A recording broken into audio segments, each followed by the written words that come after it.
Okay, folks. Looks like that's a little after 10. We can go ahead and get started on this topic. And I'll go ahead and share my slides once again here. I just wanted to say good morning to everybody and thank you for attending. I know it's just a couple minutes after 10 and it may still be a few people just signing in, but we're going to take a look at .NET 5.0. .NET 5, it's not out yet, right? But we're going to talk about .NET 5 and what happens when you use this framework, okay? And how we can upgrade our applications too is all kinds of good stuff we're going to talk about here. So let me go ahead and share my screen. Just a little bit about me. I am an Intertech instructor. And an Intertech instructor, I've been there for, well, it's been 15 years. And it's the longest I've worked at any company. But I do love working at Intertech. And I've done mostly training, but I have done consulting in Intertech too. And I do teach a lot of different classes at Intertech. You can see I teach Angular and React for the different SPA frameworks. I also teach .NET Core. I just taught an MVC5 class for the .NET framework just a couple weeks ago. I also teach desktop development. Like for example, I have taught WPF and WinForms. Those are some other classes that I teach. C Sharp. I've been honored to teach C Sharp at a lot of different organizations. And a lot of times when we're not going through what we're all going through right now, I do travel quite a bit too. I do on-sites, which makes it easier for my students because they are at home every night and it's a little bit more affordable for the companies. But I also teach the SQL Server classes too. So these is just some of the things I do, and I do love working with Microsoft technologies, but also other technologies.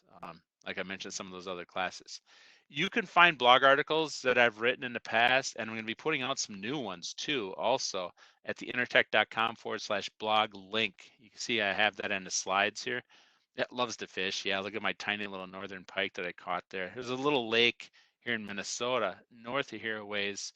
It's called Grindstone Lake. It's kind of an interesting lake because it's so deep and cold that they actually have lake trout in it, and they actually have a smelt run in it. It's up in Sandstone, Minnesota. It's kind of cool, and the water is dark as cola, and that's where I was fishing that day with my silly hat.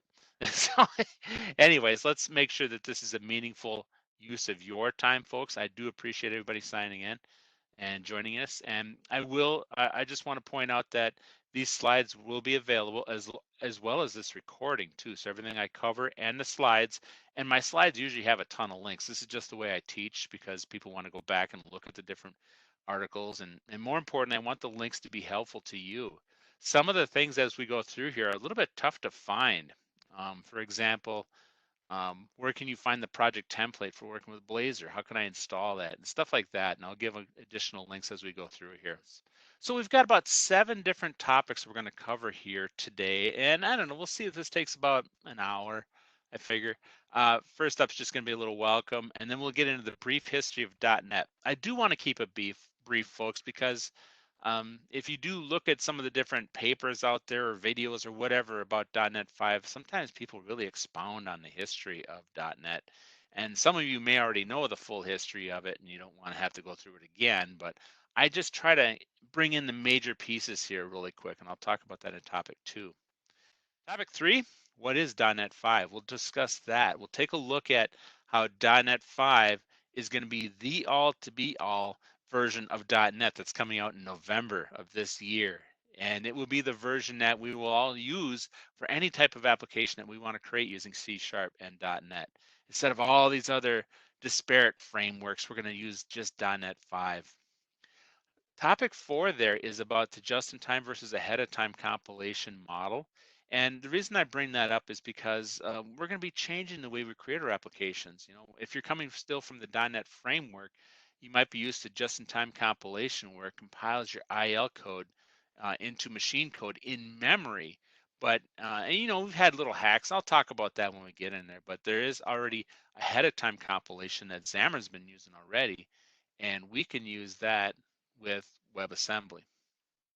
The 5th idea here that we're going to talk about is the .NET 5 release timeline. Although Microsoft's been pretty vague about what they're going to be releasing and what they're going to do with .NET after .NET 5 comes out. They're really focused on getting .NET 5 out on time. It's an aggressive agenda. They've been very clear in saying, nope, November is when .NET 5 is coming out, and they're working their tails off to make sure it does happen that way. 6, we'll talk about setting up and developing with 5. And then 7, we'll take a look at migrating your existing applications over to .NET 5. So as I said, thank you for attending. I want this to be helpful for everybody. Hopefully you get something out of this 1-hour presentation. If you want to send me an email, there's my email address, davin@intertech.com. I can respond with the slides, and the recording will have to come out a little bit later because the recording, as I'm recording right now, you save it, and then when I stop recording, it has to process it on the WebEx side of things. There's a big download, and obviously that's not something I want to send in an email. It's going to be an MP4, but instead I would want to put that on a site with a link that you could download it from, a friendly link, right? A little tiny URL, not some ginormous URL. Okay, so let's get right into this. Let's talk a little bit about a brief history of .NET. And when Microsoft released this, I remember I was actually teaching as well then as a consultant. I was teaching at the University of Minnesota. I was teaching .NET when it was in beta. And this was back in 2000, 2001.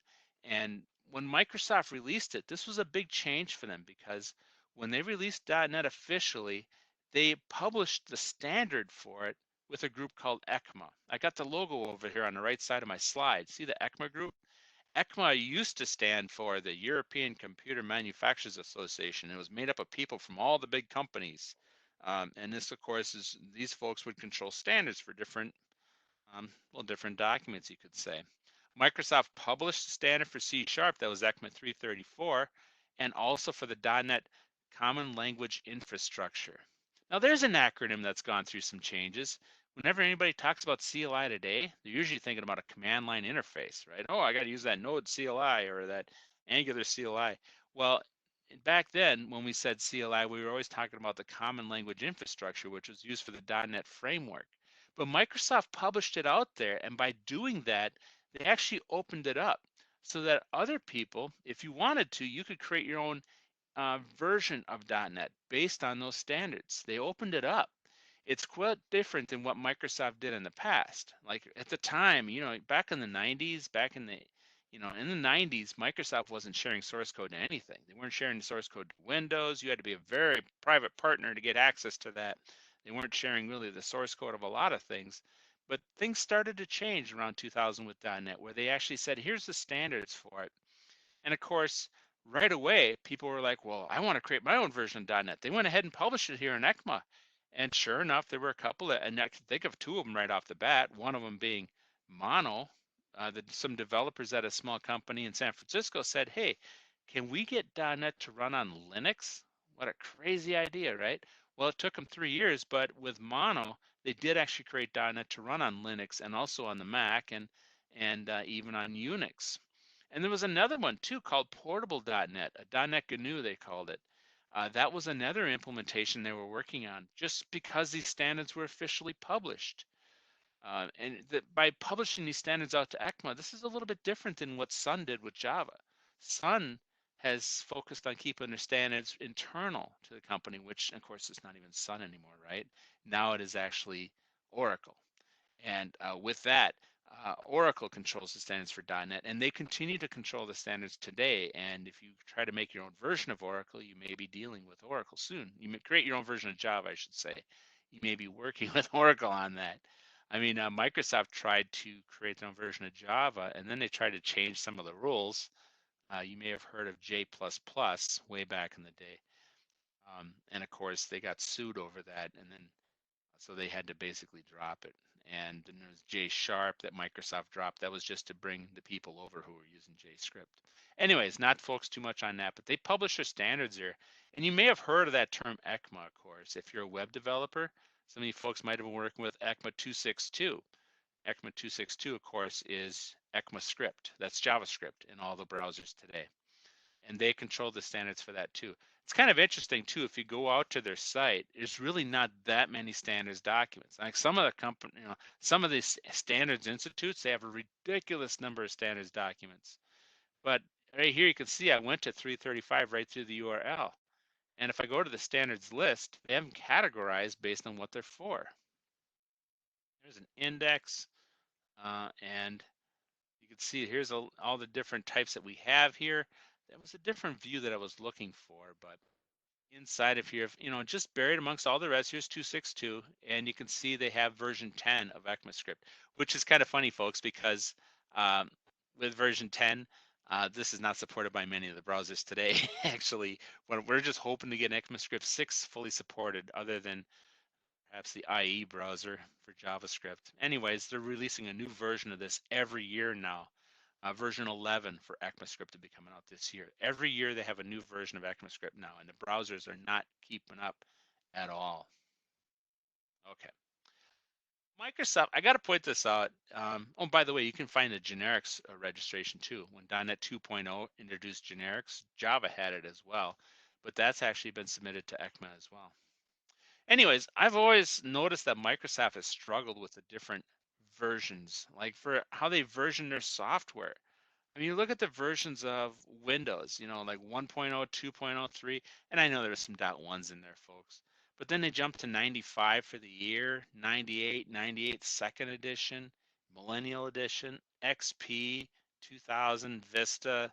Then they came back with numbers now, 7, 8, no 9, we're skipping 9, but we went to 10, and there's a new one coming out this year.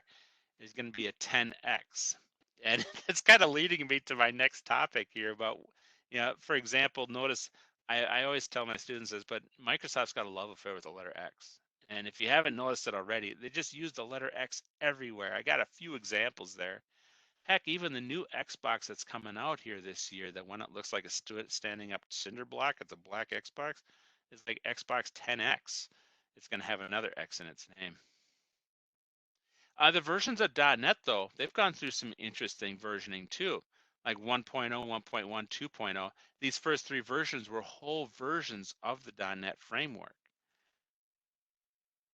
Like, for example, if I go into my Windows Explorer machine and I take a look at my Windows folder, I can find my Microsoft .NET folder right here. And underneath here, you'll see we've got the 32-bit version of the framework, which of course starts all the way at 1.0. That's 1.0 of .NET, all the way through the latest version of .NET. Notice how these versions do not have a full version number, and that's because they were really not a full version of .NET. They were a tack-on version. 3.0, for example, sprinkles a few extra libraries on top of 2.0 and says, hey, I have a whole new version, and you're not. It's a lie. 3.5 did the same thing. They sprinkled that on top of 3.0 and says, yeah, I'm a new version too. No, you're not. It's a lie. It wasn't until 4.0 was released when Microsoft did create a whole new version of the framework with the new libraries and new compilers and everything else and all the tools. But notice it starts at 1.0. This is the 32-bit version. If I go into 64, kind of curious how 64 doesn't start until 2.0, because there was no 64-bit version of 1.0 or 1.1. Gotta remember, this is almost 20 years ago. This is 18 years ago. And we know that the latest version of the .NET framework is 4.8, 4.81 or whatever, and at one point when .NET 4.5 came out, Microsoft said, we're tired of replacing these and creating a whole new folder and doing what we did here previously. Again, this is where Microsoft is not consistent in their naming or their versioning scheme. So they said, we're just going to update in place. So in the 4.0 folder, you'll actually find assemblies that have been upgraded to 4.5, 6, 7, 8. They just continue to update them in place. It's really cool back in 2.0, just to point this out, that you could get your arms around this .NET framework. Like I always like to point out the fact that there's Visual Basic, right? Here's JScript.NET. This isn't even supported by Visual Studio, really. Here's C#. Those are the compilers right here. We've got a bunch of the MS Core DLLs. Some of these are used for debugging. Some of these are actually used runtime to execute our code and load classes, garbage collection, all that good stuff. But back in 2.0, starting at system.configuration, all the way down to system.xml, 28 DLLs made up the entire framework. Like I said, you could feel like you get your arms around that. Like, hey, I can get that. I could see based on their names what they do. That's cool. Well, like I said, 3.0 was a lie. They just gave us WPF, WCF, and WF. And 3.5, well, they gave us Ajax and they gave us Link, so they did have to give us new compilers, but this was a lie too. And it wasn't until 4.0 when they gave us a whole new version of the framework. There was a lot of things that happened with the framework when .NET 4.0 came out. For example, they introduced MVC, Dynamic Data Web Applications, they introduced Entity Framework, and a lot more. And then you take all the 3.0 stuff as well and tack that all in, you end up with more than 28 assemblies, right? You end up with quite a few bit more. So if I go ahead and select this one and I scroll down and I scroll down and I scroll down, the .NET framework becomes quite huge. It says I have 410 items selected. 201. I'm sorry, I had 410 over there. It's 201 DLLs, 201 assemblies that make up the framework. This thing is getting huge.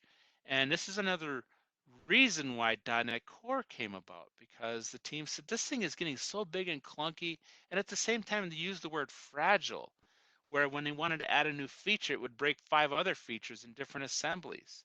So when .NET Core came out, they said, well, let's just choose the things that are important to us.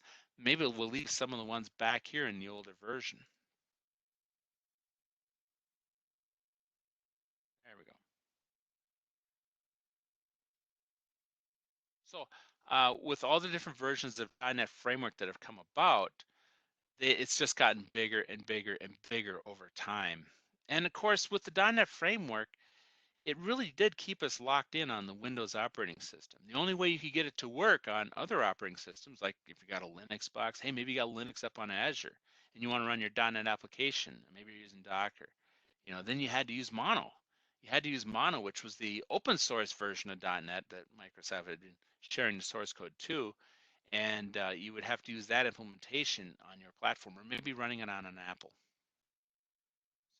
So .NET Mono was released in 2004 by that group, Xamarin, which was in San Francisco, and I think they still are. But that was back in 1999 when the company formed. But technically, they didn't create a version of .NET until 2003. They worked on it, making it completely open source and using the C# language too. They used C# for the compiler with the .NET assemblies. And of course, then what happened to them? Well, they got bought up by Novell. Now, there was a point in time where Novell was one of the most amazing networking companies.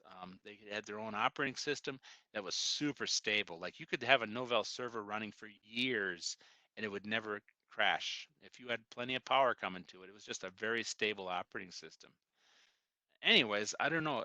Novell, well, eventually they got bought up by Attachmate. You see this in 2011, and that same year, Attachmate's like, we're furloughing everybody. We're having all kinds of problems, and so the guy who created Xamarin says, well, let's rename ourselves and we'll take back our code, and they call themselves Xamarin. And they wanted to focus on using the .NET Framework Mono, their own version of it, which they have all the source code too, and create applications that would be for our mobile devices. And as of course we know, Xamarin allows us to create applications for the iPhones, the iOS operating system, and also for the Android systems. And of course that eventually got bought up by Microsoft. They actually took over then at some point. They took over, they bought Xamarin basically. And then when they did that, they opened up all the source code that they had created and made it all OSS, open source software, and shared it with everyone and made it free. That was a big deal. This is where Microsoft was really making the shift more towards open source, more towards free. I mean, when Microsoft created .NET MVC, ASP.NET MVC, they started from ground one open source, and it's always been open source since.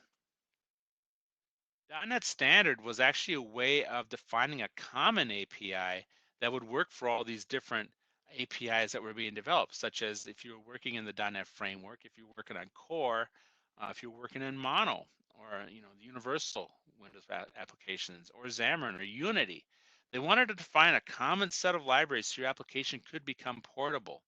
And everything was working great. They created the .NET Standard 1 and then 2, and then this is what drives developers nuts. This really it's a burr, is the fact that the burr in the saddle is the fact that when .NET Standard 2.1 came out, Microsoft says we can no longer maintain compatibility with the .NET framework.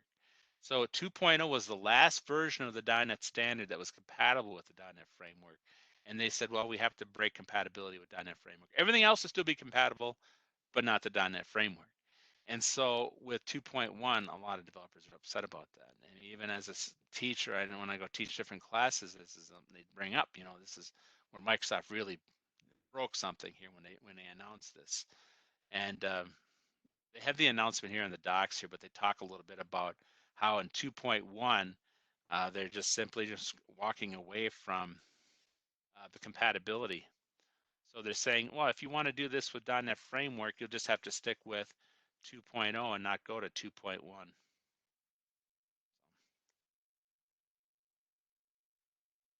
All right.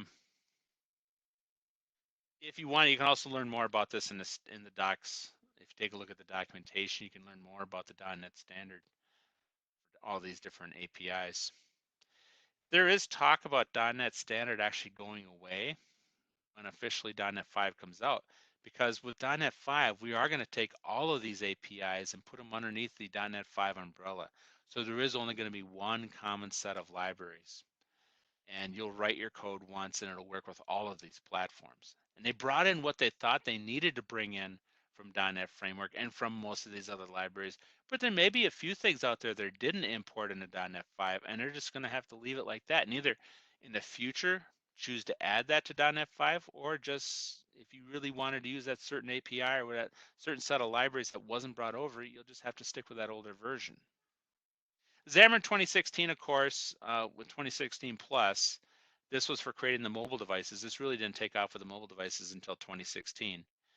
But right away, like I said, as soon as Microsoft acquired it, they made it free and open source, and it compiles to native performance. The Xamarin team worked quite hard to make sure that the Xamarin code you wrote wasn't going to be compiled in just-in-time mode like we're used to doing with the .NET framework. They wanted it to be compiled in native mode, the ultimate performance.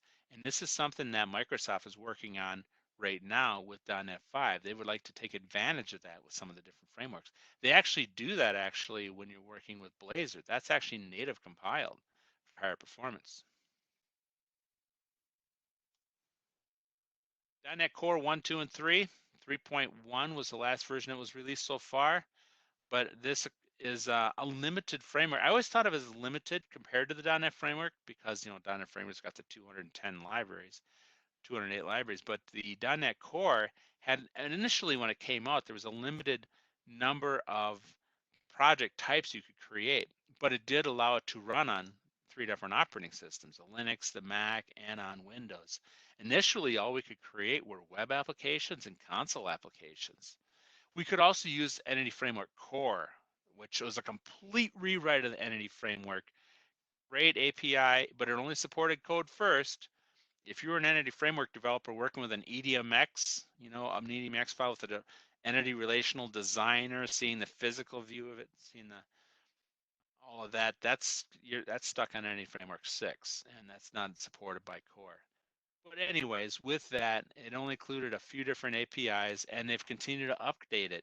And one of the cool things about .NET Core, as they released a new major version, they were adding in new things that were part of .NET Framework. They were adding it in, trying to backfill some of the areas that were missing.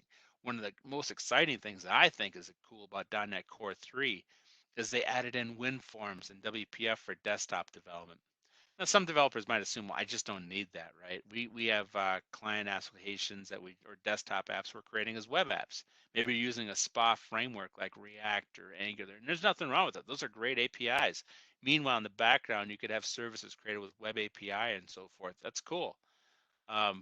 It's neat that they brought this over because .NET Framework is not going to be, it's still going to be supported, but they're not going to make new versions of the .NET Framework. As Microsoft has said, 4.8 will be the last major version they'll release. That's what they're promising anyways on the .NET blog. They're not working on new major versions of 4.8. They're not going to make a 4.9 or a 5.0 .NET framework. No, that's really it. They wanted to bring over what they thought was important over to .NET Core, and that becomes the baseline for .NET 5. So the fact that we can create a brand new .NET 5 WPF application is exciting.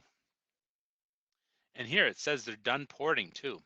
This is the other thing. What we have right now in .NET 3.1, .NET Core 3.1, don't expect anything else to be added. Like there are some APIs that are left behind. Like for example, WCF. WCF is not making it into .NET 5. If you want to use WCF, if you have existing applications using WCF, the Windows Communication Foundation, you have a couple of choices. You could either leave your application using WCF with .NET 4.8. There's nothing wrong with that. I mean, if it's running solid, it's fast, it's efficient, all your clients can work with it quite well, you may just want to leave it there. Otherwise, there is an open source version that is written using Core. It's an OSS project. You can check it out on GitHub, and you can use that instead. There is a Core version, but it's just not, it's a third-party one. It's not the one rolled into .NET. WCF is one of the things that took a hit. ASP.NET Web Forms, there's another one. You know, the ASPX files, if you ever worked with them, Microsoft is not bringing it into .NET 5. They just want to leave that behind. And if you really love your Web Forms apps, you may either want to stick with, you know, the .NET framework. Don't come over to .NET 5 or .NET Core. Just leave it in the framework. Or you may want to consider rewriting it as web pages. Web pages are supported with the Razor View engine. Of course, you're going to have to tweak a little bit to use Razor, but web pages are still there today. Web pages were something we originally would use with a tool called Web Matrix, which I think is a dead tool now. Microsoft doesn't really support it or talk about it, but it originally was used with Razor View engine, and so was MVC back in the day, MVC3 and newer. Anyways, web page is an alternative. WF, again, the Windows workflow, they have to drop the W because of the Wrestling and the Wildlife Foundation. But WF, the workflow, again, that wasn't brought over either.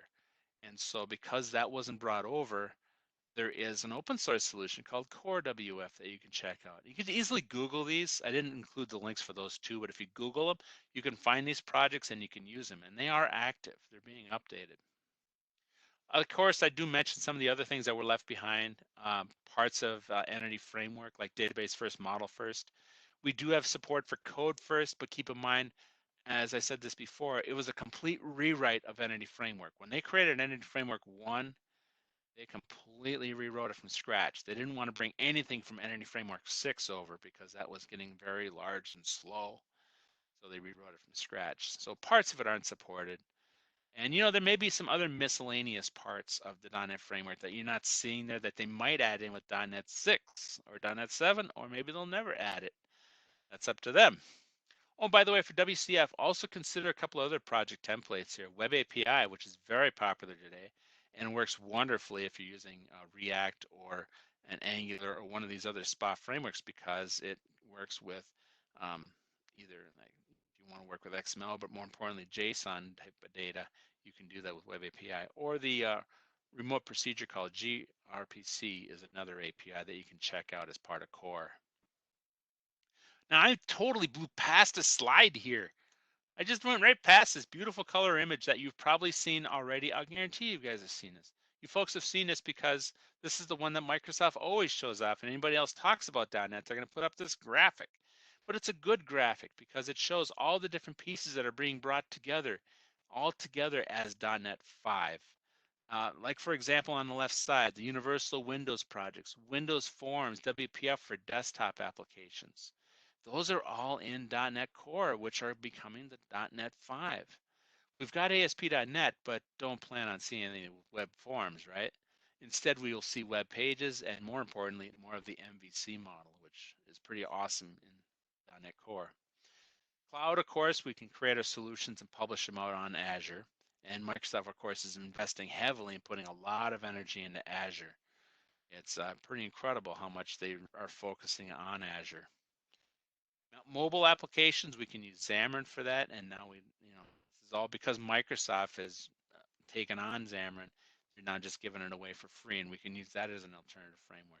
Unity for gaming, which is incredibly easy. It's awesome to write, simple games with C# versus having to struggle with C++ and DirectX. The Unity engine is pretty awesome. Don't confuse that name with some of the other frameworks out there too. That name is overloaded. Let's just say that. The Internet of Things, IoT, which will allow us to programmatically interact with different types of devices. You could have something as simple as a camera set up in a doorway counting how many people walk by when the fridge was opened. Uh, the Internet of Things is pretty amazing how our lives are starting to become affected. We have more and more things connected to the internet, connected to our networks, and all of a sudden we need higher speed internet too at home. But also in the workplace with IoT, it's very powerful when it can do. Microsoft's got a new certification exam on just IoT, which is just fascinating with some of the solutions they're working on right now. Notice the ARM32 and ARM64, programming with Raspberry Pi or some of these other types of frameworks and hardware. It's all possible, and you can communicate with Azure from several thousand IoT devices. So Internet of Things is pretty exciting what you can do with it. ML.NET is another piece that is rolled into .NET 5. Uh, ML.NET is machine learning, and that's where we're actually looking for a pattern in the data. Let's pump 100,000 rows of data through. Tell me the patterns. What's common amongst these pieces of data? What's striking that the human eye wouldn't be able to pick up? That's what machine learning is about. We used to do this as well with SSAS. We used to call it data mining. And data mining is another science too, and there's different scientific white lab code algorithms that are used for actually finding those patterns. But so is machine learning, and that can all be done through Azure as well. I did a presentation at Azure on using machine learning, and that was, it's very impressive. They even got sample data out there where you can just create your own algorithm and let it check for certain patterns in the data. And that's actually been rolled into .NET 5 as well. Again, I said this before, but .NET Standard, we'll see if that's still going to stick around. It may just actually fade away and just everything's going to be .NET 5. Microsoft has been warning us since their original blog article in May 2019. You may want to get your applications over to .NET Core if you want to be in the latest version of the .NET framework, which would be .NET 5 for us. Simply because this is where they're putting all their energy. Microsoft's putting all their energy into working on .NET 5, and they have a very fast schedule set up for the future too. Notice the editors over on the right there. We've got Visual Studio, but we also have Visual Studio now for the Mac. So if you do like to work on the Apple products, on the Apple server, Apple machine, you can use that version of Visual Studio. Also, we have Visual Studio Code, which is a very powerful and free editor. One of the amazing things about Visual Studio Code is how many different languages it supports through the amazing add-in infrastructure that's built into it. So many different languages supported. I mean, that's the editor I use in my React and my Angular classes, but we could use it in PowerShell. You can use it in an Eiffel class. I always challenge my students to think of a weird computer language, and it's probably an add-in that works with Visual Studio Code. It's a great editor, and it can work with many different frameworks, and you can use that for your C# code as well. I was in North Carolina here last November. Great group of folks I was out there with. And I went to a local .NET user group in North Carolina in Chapel Hill. It's pretty cool. What was neat about that is that the guy that presented there was actually one of the lead developers working on the C# plugin for Visual Studio Code. And he was working with like the beta version of Visual Studio Code, but he was giving a presentation on something different, just on the latest C# 8 features and so forth. But there's so many different add-ins for that editor. One of the things that kind of stumbles some of my .NET students a little bit and kind of throws them off, and it threw me off too when .NET Core first came about, was why the heck are we working with DOS command line again? Why are we working with a command prompt once again? Why aren't we working with some beautiful editors like we've always done in the past? Especially for people that are seasoned .NET developers that have been in this for a while. It feels a little bit going backwards when you got to open up this guy. You got to open this thing up and start working here, and it feels bonkers. It's like, wait a minute, is it 2020? I mean, why are we working at the command line? I mean, I remember back in the 90s when I'd say PK unzip and PK zip, and I would be doing all these different commands at the command line. But just keep in mind that today, the most common user interface we have across all operating systems is this command line. It is the most common user interface. And so in order to make sure that whatever we're working with is going to work on Linux, it's going to work on the Apple, it's going to work on Unix if we're using that implementation, or it's going to work on Windows, we can find some kind of a shell. And Microsoft is embracing Linux. They're starting to like have a Linux port that can run inside of Windows. and they have different shells you can use for this, and of course PowerShell. I mean, you just work with PowerShell, it feels like you're working on a Linux or a Unix machine with some of the different commands. That's been around for a long time. But the command line interface is very powerful for what it can do, and you can communicate with the NuGet servers. You can download additional packages or templates. You can create brand new projects. You can build it, and you can prepare it for deployment. You can actually deploy it all through the command line using that one command, which is .NET, as you can see right here. Here I have an actual listing of all my project templates here. Notice I've got the classic console application, right? Class libraries, WPF apps. Again, this is all in, core. Actually, this is actually for .NET 5. I'll get into how you can install this, but I have the latest version of .NET 5 Preview 3. But these are all the different project templates that I have, including an NUnit, XUnit, Razor. I've got both project templates for Blazor. If you want to check out those, I'll show you how to install that second one. That WebAssembly one is kind of a mystery. How do you get that installed?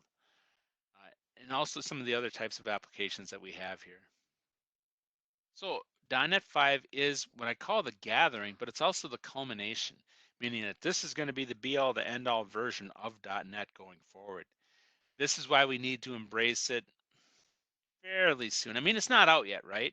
And there's still a lot of mysteries because Microsoft is only saying so much of what's going into this, unless you're actually one of the developers or if you go snooping around in all their code. But still, Microsoft is still steering this thing until it comes out officially in November.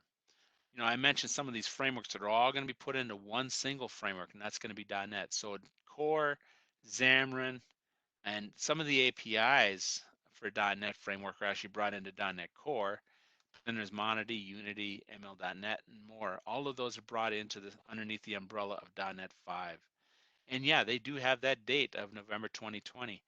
Early preview versions, they have been released, and it's amazing. It's like every 3 weeks they have a new version come out.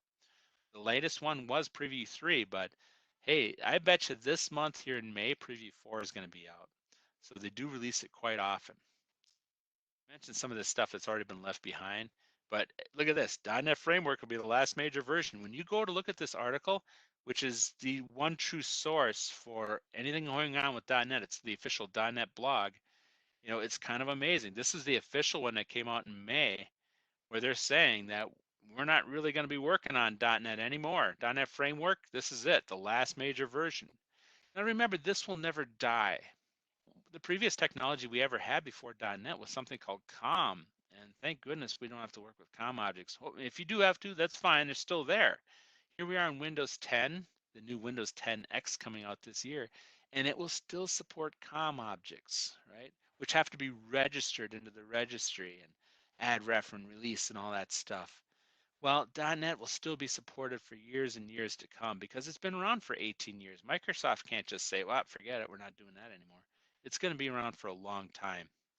But to keep your applications active and perhaps to get a little performance boost and also to be a little bit more enticing for people to work on, it can be tough to. Can you imagine if really this is the last version, 4.8, and I'm pretty sure this will be the last version. You never know Microsoft. They could turn around and say, well, we released a 4.9 or maybe a 5.0. They can't do that because they're just releasing .NET 5. But I'm thinking of major versus minor version numbers. But even if they release a 4.9 version, imagine trying to hire somebody 10 years from now and say, yeah, we got a .NET Framework app. And they're like, ooh, you're not even on .NET 7 right now? There's going to be a new version every couple of years now when 5 comes out. And so we want to make sure it's also interesting for developers. We don't want to have these older frameworks which are not optimized for performance or memory management and could end up biting us in the very long run. But yeah, there's the official quote that I just highlighted for me from the blog. And this is from the .NET blog from May of 2019. It'll be the last major version. And so that's why they chose the number 5. That's another important thing to discuss here. When we talk about .NET Core, they said we want to make sure we didn't confuse the developers who were using 4.8, 4.6, 4.5. We wanted to go to the next version number, which is 5. Okay, but what they don't talk about is that for the last few years, maybe the last 5 years, they were already talking about ASP.NET 5. You can go find those YouTube videos that are still out there with Scott Guthrie, and they're doing, hey, check out this new ASP.NET 5 feature we're working on. And that was not that was not technically .NET 5. That was ASP.NET 5. And I want you to take that version number when they said ASP.NET 5 and throw it away. That is confusing, and that just it muddies the water. We don't want to think of that. We want to stick with .NET 5, which is going to be core and everything else rolled into it.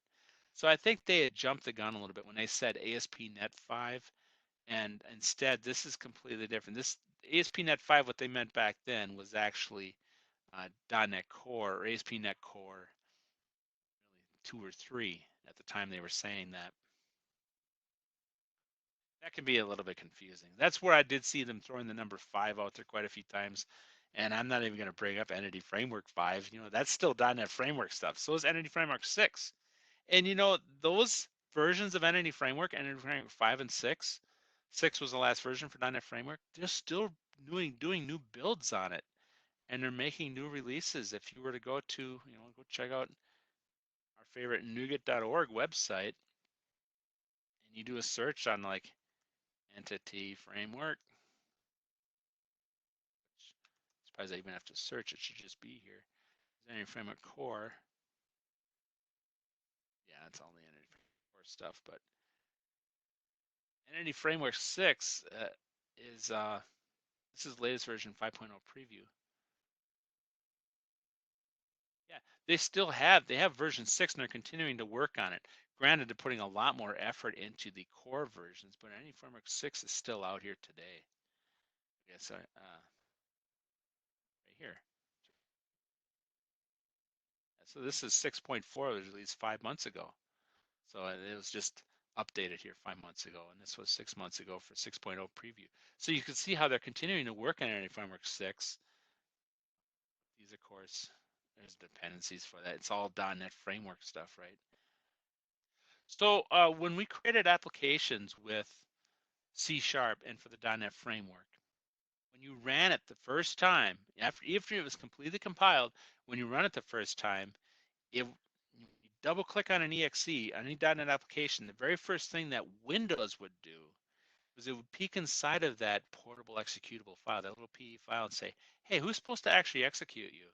Because Windows has no idea if you're a .NET assembly, if you're something that runs with the MSVB VM60 DLL for the Microsoft Virtual Machine for VB, MSCRT for the Visual C runtime.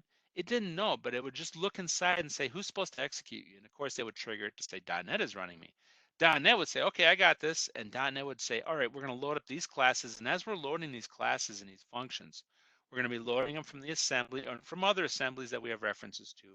And we're going to just in time compile them into machine code for this machine right now. So it'll be optimized for this machine. And it's going to do it as it needs the actual source. And that just in time compilation sometimes took a little while. It took a while for it to actually perform that when it was loading. And so because of that performance hit, some developers even went one step further using the NGen utility. The NGen utility is something that finishes that compilation, does more of an ahead of time compilation, converts it into machine code, and it puts it in a location near the GAC, the Global Assembly Cache, where you can put normally shared DLLs, but you could actually use NGen, the command line utility. It's been around since .NET 1.0, and that would actually make it perhaps load a little bit quicker because of that just-in-time compilation cost. Didn't always work. You'd always have to do some testing on it. But anyways, that just-in-time compilation is expensive. So .NET 5, well, they're going to support ahead-of-time compilation, kind of like NGen, but you can actually have it do native compilation to full-blown speed, to machine code that's going to be optimized for whatever platform you're going to be running it on. The Mono team actually embraced this. The Xamarin, when they created Mono, especially when they were creating it for the mobile devices, they were automatically compiling it with ahead of time compilation for higher performance. So it start up quicker and run faster. Notice how it mentions this Blazor.net, which is one of the newest, coolest things in .NET 3 and Core 3. And that's, of course, going to be part of 5 as well. the fact that it's already supporting ahead of time compilation apps. And it depends on if you're doing the server side versus the client side, Blazor, if you've been playing around with Blazor for WebAssembly. But anyways, that one already is using ahead of time, and they're using that as the first program that's going to be doing the ahead of time compilation. Originally Mono was using this leading industry leading compiler LLVM, which would compile it to not to source code, but to assembly code, to machine code for higher performance. And so they took advantage of that when they worked on .NET 5, and they're still working on that today. So the schedule from the team here, folks, I've got the bulleted list here when .NET 5 will be available. And like I said, they've already announced it's going to be in November 2020. And I've got a little screenshot of what they're talking about with the releases. And you'll notice there's the GA and the LTSs here for general availability, when it will be made available. At the same time, the long-term support is going to end or be announced for another version. Notice how 5.0, general availability, here's .NET 5, even though we've got all these preview versions, right? Well, the following year, folks, in 2021 is when 6 will come out. And in 22, we got 7. And then in 23, 8. And, general availability and long-term support, they said the general availability versions will come out on the even years. So major releases every year with LTSs for even numbered releases. Oh, I'm sorry, not even years, even number releases. My bad. So 6 would be the LTS, 8 is another even number, that would be the LTS, not for the years, my bad. Anyways, 5.0 will be released in 2020 though. And you can see how they have released these other versions of .NET Core. Like even just November of last year, we had 3.1 come out. So everything will be underneath .NET 5. The one thing they haven't talked about yet is what they're planning on for 6 and 7, and I'm sure that's internal at Microsoft, perhaps. And some of that, maybe they're still working some of those kinks out in some just regular discussion boards too, of some ideas what they'll add. Or maybe there's going to be some things they simply are not going to make the timeline. I'm sorry, but in November 2020, they just can't add that one thing to it yet. Maybe that'll be a plan for the November 2021. And right after this thing does come out, there's going to be hot fixes and patches. They're like, whoops, this was a little mistake here. We found out. So there'll be those coming out as well. Besides, a lot of organizations are kind of motivated waiting for that Service Pack 2 to come out for any framework just to make sure it really is solid. For us, if we want to start playing around with this stuff, well, remember, they've already released 3 versions today. As of today, we have 3 different versions of the preview versions, preview 1, 2, and 3, and obviously you'd want to use the 3 version as they continue to add more and more features. Like right now in the latest version of 3, they finally added in a new version of Entity Framework Core, and they've added it in with version 5 to go along with .NET 5. Also be aware that it's not that painful to take existing .NET 3, 3.1 apps and upgrade them up to the preview versions if you want to do some experimenting. I'll show you how to do that very shortly here. Okay, so let's say we want to check this out. Maybe you're going to do this on your dev machine, or maybe you're not up for that risk and you just want to use a virtual machine, or maybe you have a test machine you don't mind abusing a little bit with just some different tools. The first thing you're going to need to install is Visual Studio 29 Preview Edition. This is just like Visual Studio 2019, but it has the word preview on it. On my machine, I've actually got them pinned down here at the bottom, and I hope you folks can see this on my taskbar, but I've got 2015, 17, 19, and then I have 2019 Preview Edition installed. And of course, if you ever go into like the Visual Studio installer, this is what we use for updating our Visual Studio installations. I want you to know that the Preview Edition sits side by side quite nicely. It's funny too, on my machine, I installed 2019 Preview before 2019 ever came out. Before there was ever official release of 2019, there was this Preview Edition, and it was showing you the latest cutting edge thing that they're working on. Well, then they did release 2019, and I thought, well, this must be garbage. I didn't probably need to get rid of this now, huh? No, this is, if you want to work with the latest cutting edge stuff that the team is working on, you need this version of Visual Studio. And as I said, it works safely side by side with your regular installation. It has its own folder and all of its own settings. Look what's missing here. I don't see 2015, and that's because 2015 wasn't part of Visual Studio Installer. I'm old school, folks. Like if I had update all 4 of my Visual Studios, I still believe in doing everything with the oldest up to the newest because I'm always afraid of some old installer not knowing about a newer version of the tool. So if I see 3 updates here, I would update this one first, then this one, and this one. I don't know. It's probably ridiculous by today's standards. They have it all set up where everything's completely isolated from each other, but I'm just paranoid. Anyways, this is the thing you're going to need to install. And you can go ahead and get it for free. Be aware you'll need to ask the big question, what version do you want? Do you want the free community edition? And this one, of course, will get most of the work done that you need. It's very similar to what professional edition is. If you do have a Visual Studio subscription, which they used to call MSDN subscriptions, and I sometimes still call them that. I always say, oh, my MSDN subscription. No, it's called a Visual Studio subscription now. They renamed the whole product. Mads Christensen, one of my favorite developers at Microsoft, just put out a YouTube video because he's stuck at home just like the rest of us. He's doing videos out of his garage.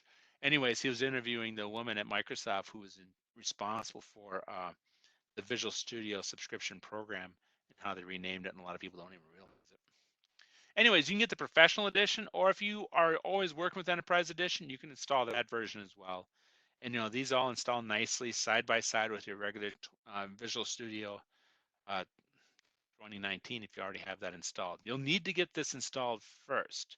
And remember, when you install it, make sure you go through and choose all the options you want. If you think you're going to be doing some work with if you're going to be doing C++, or if you're going to be doing something with C#, or you're thinking maybe Xamarin, you're going to have to go in there and select those options. I mean, you can always come back and select those too, but there's certain things that are not selected by default installed in like 2019 through that Visual Studio installer. So go ahead and download it and install that. All editions are going to work fine when you work with .NET 5, so don't think you have to go with professional or enterprise. Community works great. I've always noted how Microsoft, when they do their presentations, one of the events like Microsoft Build's coming up this month, which it's free for us to sign up for as developers. Please sign up for Build because it's like going to the conference, but it's right from your home. They're going to be presenting all kinds of stuff, including .NET 5. But anyways, when they do presentations, when Microsoft does it, any of their developers, they always use the community edition just to show how powerful it is and not make you think you have to use professional or enterprise. What drives me nuts about community edition, and some of my students have discovered this, is the community edition still requires you to log in with your Microsoft account. So you have to have some kind of an Outlook account or whatever. You need to have one, even a fake one. Just create one on the fly at outlook.com or something. They just need to have you registered with it in order to use it after 30 days. But anyways, install the features you want. And if you're working on Linux or Mac and you're not going to be working on the Visual Studio environment, well, then you're going to install the .NET SDK. You're going to skip this whole first step. Unless you are a Mac developer and you do like working in Visual Studio. Don't know if they have a Visual Studio Preview Edition for Mac. I know they have Visual Studio for the Mac, but I don't know if they have a Preview Edition. So that's worth checking out. Obviously this was the site. This is where it would have been. Don't think they have one though. Let's see if wait a minute. Let me go to download preview. Maybe they'd show me some links. No, they're just giving me an exe. So I think this is only a Windows only solution for that. But anyways, you could still download the .NET SDK. This is the next part. The .NET SDK, let me click on this. This is the software development kit, and you'll notice that this just came out April 23rd. That's why I have a very strong inkling, a hint that, hey, version review 4 will be coming out very soon this month. Because take a look at the date there. That's April 23rd. When did preview 2 come out? April 2nd. Both of them are in the same month, and then there's preview 1, March 16th. So they do release this rather rapidly, and I suspect a 4 will be stacked onto the top of this thing. But look at the operating system support. So choose the one you want. Notice there's even Windows and there's different binaries. Keep in mind that when you install the SDK, you're automatically going to get the runtime libraries too. But if you truly just want the runtime libraries so you can test it on a production or test machine, not production, but for test, you could download those installers over here. Okay. Anyways, you'd probably want to get 3. I don't even know why they have 1 and 2 other than to show that they're there, because things change. And they do give a little link to release notes here, and they'll talk about what's available in this version. Like, as I mentioned before, changes, we now have Entity Framework Core as part of this, and so forth. They do have Docker images too, so if you do have a Docker environment you're used to working with, you want to play in there because it's safer than messing with it on your regular machine. You may want to check out Docker then. So install Visual Studio. If you have Windows, install the .NET SDK, and then use the command line and install the project templates you're going to use depending on the type of projects you're working with. That's using .NET-I for install and so forth. Folks, I had to throw this in. I just think it's so cool. I come from kind of a web development background. I mean, I started with, hey, I'm certified in front page 98. It's pretty embarrassing. But anyways, I do love what Microsoft's doing and embracing the WASM API, WebAssembly API with Blazor, because this allows me as a web developer to just focus on writing C# and not have to worry about ECMAScript. I can focus on just writing the C# code like I was as an MVC developer, but I want it to run completely native inside of the memory of the web browser. WebAssembly is really exciting, and if you click on the Can I Use link here, where we always ask the question, can I use? You can see that we've got full browser support for the browsers that we care about, unless you absolutely still have to support IA11. Maybe you have some folks who are still on 7, which is stop support as of January this year, and there's still some people are using IE11, but if you don't have to support that, you can see how we have pretty good support across all the other browsers. It is dramatically faster. You definitely want to check out that. And Blazor allows us to write code which feels like we're working in a web application once again, very much like I do MVC or even, dare I say, web pages or web forms. It's just you're C#, you're worried about writing that code in C#. Blazor, by default, you can do Blazor right now. If you've got the latest .NET Core 3.0, 3.1, you can do that. But the only option that'll appear here, over here to the right, will be Blazor Server App. And what it's really going to be using is SignalR and making AJAX requests from inside of the memory of the browser. This is an alternative way of creating a SPA application, but using something that's running natively inside of the browser. If we didn't have Blazor with C#, we were falling back to using Rust, and Rust is a great, powerful language, but you'd have to learn the Rust language. Some of the tools that Microsoft's working on right now are actually written in Rust. It allows several processes to run simultaneously. Asynchronously is the keyword for parallel programming. Rust is exciting, and it's just as powerful as C++, but not as dangerous as C++ with all the pointers and memory and all that good stuff. Rust is actually a safer version, you could say, than C++. But anyways, you'll notice that on the right, my little screenshot here, I wanted you folks to see that if you want that secondary project template to come about, if you want to play with something that's in preview mode only and work on more of the client side where you're running strictly in native code inside of the browser and not making those AJAX requests back to C#, but you want to write C# exclusively and runs on the client, you'll need to install this project template. Now, this will not be there by default. Even if you install .NET 5 SDK, this guy won't show up. You'll create a brand new Blazor app and he won't be there. So what you have to do is you actually go back to another site here. This is out on NuGet. And of course, Scott Hunter, I think, is a developer who's been leading this. But here you can find, he's given you a special command that you can run through the command line. You'll say .NET new -- install, and then you'll point to WebAssembly template. Notice how this is a release candidate. This will give you that client-side version of Blazor that they've been promising is going to come out this fall. I wonder if it's going to come out with .NET 5.0. I got a feeling they're going to be timed together. Anyways, this is how you can install that template. Through this command line utility, you can install it, and then when you create a brand new project in Visual Studio, like if I go ahead and say File, New Project, And, I can choose C#, all platforms, and I don't want desktop, right? Web. I want to choose a Blazor app. I'll click next, and you can call it whatever you want, right? That's not what I want you to see. I want you to see this screen right here, where I can choose a WebAssembly app. And this is, if you did that little command line, that'll install the template into Visual Studio as well. You could also create the project manual directly through the command prompt. Through the CLI, you can create the whole project. You can do a build, .NET build. You can do .NET deploy, which actually just gathers everything up for a deployment package. And you can open it up in Visual Studio Code and work there. Or, you can work in Visual Studio. And a lot of us like to work in Visual Studio if you're working on a Windows platform. Watch this, Bo. Notice how I have both of these showing up for .NET 3.1. As soon as I jump to 5, because I've got that preview edition installed, it disappears. So you do have to be on .NET 3.1 if you want to check out this newer client side of Blazor. So anyways, here's a link. If you have a copy of my slide deck, you're going to get that link too for that.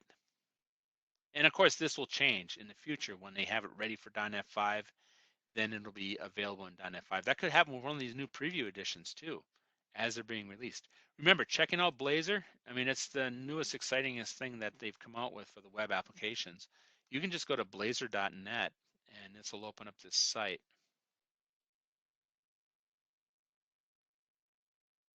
Remember, you're following the web standards. It's not Microsoft of the old days where they used to try to invent their own standards. For your existing .NET Core applications, and thanks for bearing with me, folks. We're just about wrapping up here, but migrating existing apps, if you have a .NET Core app, a 3.0 or 3.1, you literally just have to edit the CS proj file. It's funny how it's spinning there. Like, for example, if I go ahead and choose this create button for creating this website, and I probably shouldn't have done this with the Blaze app because it's not going to be happy with me. But the one thing that they are doing from .NET Framework over to Core and with .NET 5 is they're cleaning up that CS proj. When you edit this guy, here I'm just going to go ahead and edit my CS proj file. Look how small that is. If you remember working in Visual Studio 2008 or 2010, 12, 15, you've worked with not the .NET Standard, but you worked with .NET Framework. This file was huge. And now they've got it significantly smaller, and all you need to do is really change the version number that you have right here. You'll put in version 5, not .NET Standard, but just .NET 5, and rebuild your project and you'll be on .NET 5. That's how easy it'll be for you to update and upgrade your existing .NET 3.0 apps. Now, if there are other libraries being referred to from other configuration files, you may need to update those too. And I found a great article on how to do that.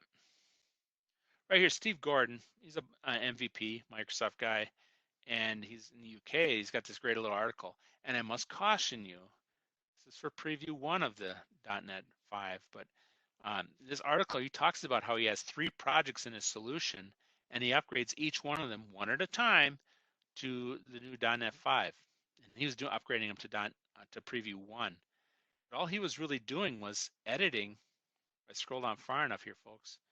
He was editing that little CS proj file. He was changing it where it said .NET Core App 3.1 to .NET Core App 5.0. Done. Rebuild it. He was good to go for that project. Over here in this one, where he's working on the .NET SDK for web, this got a little bit larger, but he just had to change this to .NET Core 3.1 again. And he changed that to .NET Core 5. The only necessary change was just changing that version number. The third one, where he has a test project, there's a little bit more work that he had to do with this one because of some of the other libraries he was using, like he was using mock and XUnit and so forth. But again, it came down to changing that .NET Core project. I love how he's got the before and after. This one here, he did have to point to a different proj file, the one he had a reference to, because he had to add a reference to a previous project. But again, he just updated the version number to 5.0 instead of 3.1. So getting your website up to .NET Core 3, if you're on 2, get it up to 3, and then go to 5 when it's time. Or if you just want to play around with it and try it, it should be pretty painless. By the way, on this blog, you're going to get the slides if you want.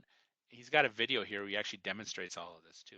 But just remember, and this is the one big caution that I always tell everyone, because this is such an active platform and because they're pushing so hard and making releases every 2 to 4 weeks, be aware of anything you read out on the internet that's not from Microsoft on the .NET blog. Always look at dates, always look at version numbers. I mean, this is 2 versions ago, so that's something to be aware of. Also, just keep in mind that this is all experimental. You should not be using this in production unless it's just a junky site that you have for your own self and it's not for an organization. Maybe you're a nerd like me that's got static IP out of his house still today, and you just dumping stuff out on a web server and you want to try stuff out, knowing it could be hacked or it could crash and burn, knowing that it's all experimental, right? It's not your neck on the line with your career or anything. Then you sure ahead, go for it. But and they do have a go live license. So if you are working with one of these in production with .NET 5, but it is an official release, when they do release it, your license just transfers over for it. They've done those go live licenses recently. They're pretty awesome. Also remember, it's not fully baked. Maybe you're gonna have some problems upgrading to 5 and you're like, wow, it just crashes and this and this and this over and over. What am I doing wrong? And you realize it's not you. It's a bug in .NET 5. Keep in mind that's the thing about this, right?